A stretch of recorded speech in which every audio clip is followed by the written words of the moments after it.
আপনাদের কাছে যারা নির্বাচনে জয়ী হয়ে আসবে তাদের কাছে আপনার প্রত্যাশা থাকবে? এভাবে যদি জড়ায় ধরে তাহলে কি করবো তারা বলে?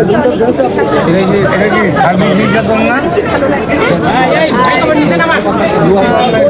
এই যে দিনটা ইলেকশনের দিনটা আমার পার্সোনালি ফোনে এখন যাত্রা কাজ করছি সবাইকে আমি একসাথে পাই, সবার সাথে আমার দেখা হয়।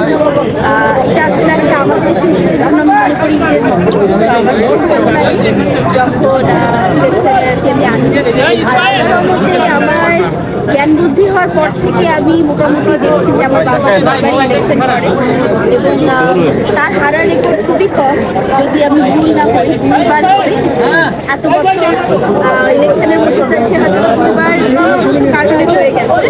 এছাড়া তার হারার রেকর্ড তেমন নেই। তো আমার যেহেতু থাকে ইলেকশনটা করে সেই হিসাবে হলেও আমাকে প্রতি বছর আসতে হয় এবং গত বছর আমি মিস করেছিলাম কারণ আমি এসেছিলাম না, এই বছর এসেছি।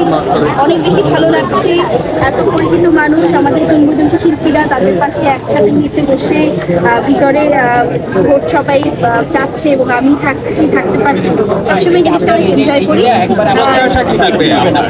এবার আমি যেই আসুক আমরা চাই যে আসলে আমরা শিল্পীরা তো অনেক সেন্সিটিভ, আমরা শিল্পীরা তো আসলে একটু ভালোবাসা প্রিয়।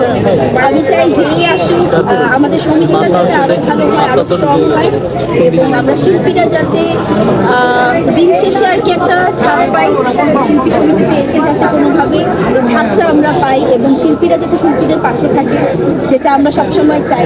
কারণ শিল্পীরা তো আমাদের আরেকটা পরিবার। আমরা কোনো একটা বিপদে পড়লে যেমন আমাদের ভাই, বড় বোন এরা যেমন দৌড়ে আসে, আমি চাই যে শিল্পীরাও একটা ফোন দিতে যাতে আমাদের দ্বিধা না হয় যে আসলে একটা ফোন দিব আর তারাও চলে আসে।